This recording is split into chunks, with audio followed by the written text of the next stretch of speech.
10th standard exercise 1.3 la fourth sum. A graph representing the function f of x is given in figure. It is clear that f of 9 equal to 2. So graph வந்து கொடுத்துருக்காங்க. So இது ரஃபாக தான் போட்டிருக்கு. இதில் F of 9 equal to 2 அப்படின்னா F of எக்ஸோட value 9 equal to 2 போட்டிருக்கு. இது ஒய், இது வந்து ஒய்ன்னு எடுத்துக்கிடுங்க, இது எக்ஸு. அப்போ பாருங்கள் கிராஃபில் எக்ஸு வந்து 9, அப்போ 9ல் பார்க்கணும். 1 2 3 4 5 6 7 8 9. அதில் நேராக பார்த்தீங்கன்னா ஒய்யோட வேல்யூ 2. இது கொஞ்சம் ரஃபாக போட்டிருக்கனால பெண்ட் ஆகலை, இந்த இடத்துல மீட் ஆகும். சரிங்களா, இதுதான். அப்போ F of 9 equal to 2. Find the following values of the function. So ஒரு ஏபிசிடின்னு ஒரு 4 இது கொடுத்துருக்காங்க. எஃப் ஆஃப் எக்ஸ் இது எல்லாமே எக்ஸு. சரிங்களா, ஏன்னா F of X equal to 0, X equal to 7, X equal to 2, X equal to 10 அப்படின்னு அர்த்தம். இது நீங்கள் புரிஞ்சுக்கிடுங்க. ஸோ ஃபஸ்ட்டு இதில் எஃப் ஆஃப் 0 ஈக்குவல் டு 0னா எக்ஸோட வேல்யூ 0, எக்ஸோட வேல்யூ 0. இதுதான் 0ல் நேராக பார்த்தீங்கன்னா ஒய்யோட வேல்யூ 9, ஒய்யோட வேல்யூ 9. பி வந்து F of equal to 7. So எக்ஸோட வேல்யூ 7 இருந்தால் ஒய்யோட வேல்யூ நேராக இதில் பாருங்கள் 6. Next C F of equal to 2. அப்போ எக்ஸோட வேல்யூ 2, ஒய்யோட வேல்யூ 5. இந்த இடத்துல மீட் ஆகுது, இதுக்கு நேராக பார்க்கணும். ஒய்யோட வேல்யூ 5. அடுத்தது D F of 10 equal to X வந்து 10, அப்போ ஒய் வந்து 10, ஒய் இந்த இடத்துல வந்து 0, ஒய் வந்து இந்த இடத்துல மீட் ஆகுது இல்லையா, எக்ஸு 10, ஒய் வந்து 0. ஸோ இது முடிச்சாச்சு. ரெண்டாவது subdivision. For the what value of X is F of X equal to 1. F of ரெண்டாவது subdivision F of X equal to 1ன்னு எந்த இடத்துல வரும்?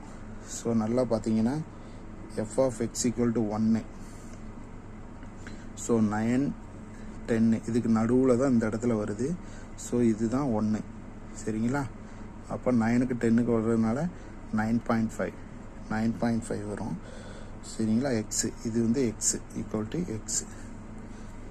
அடுத்து தேர்டு கொஸ்டின் வந்து டிஸ்கிரைப் த ஃபாலோயிங்னு கொடுத்துருக்கு. டொமைன், ரேஞ்ச் அப்படின்னு கேட்டிருக்கு. ஸோ நல்லா கவனிச்சிட்டிங்கன்னா இது வந்து டொமைன் 0 7 அப்புறம் 2 10 எல்லாமே டொமைன். ஸோ எல்லாமே 0ல் ஆரம்பித்து 7 2 10 அதே மாதிரி. ஸோ டொமைன் முதல்ல எழுதலாம். ஸோ டொமைன் ஏ டொமைன் வச்சுக்கிடுங்க ஈக்குவல் டு எக்ஸோட value 0 less then R equal to x less then R equal to 10, x belongs to R. பாருங்கள் கண்டிஷனாக எழுதுகிறேன். ஸோ இந்த வேல்யூ தான் 0 7 2 10. உங்களுக்கு புரியக்காக எழுதுனேன். 0 7 2 10. இந்த வேல்யூவை நான் சிம்பிளாக கண்டிஷனாக எழுதியிருக்கேன். இப்போ இது இந்த கண்டிஷன் என்ன செய்யும், சாட்டிஸ்ஃபை பண்ணும். எக்ஸு வந்து 0வாக இருக்கலாம் அல்லது 0விட பெருசாக இருக்கலாம். அப்போ 0வாக இருக்கலாம், 0 விட பெருசாகவும் இருக்குது. அதே நேரத்தில் 10ஆகவும் இருக்கலாம், 10 விட சின்னதாகவும் இருக்கலாம். ஸோ 10ஆகவும் இருக்கலாம், 10 விட சின்னதாக இருக்கலாம்.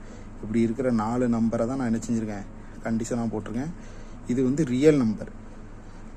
நேச்சுரல் நம்பர்னால் 1 2 3 4ன்னு வரும். ஹோல் நம்பர்னால் 0ல் ஆரம்பித்து அப்படி வரிசையாக இருக்கும். ஆனால் இது கொஞ்சம் மாற்றி இருக்கிறதுனால இது ரியல் நம்பர்.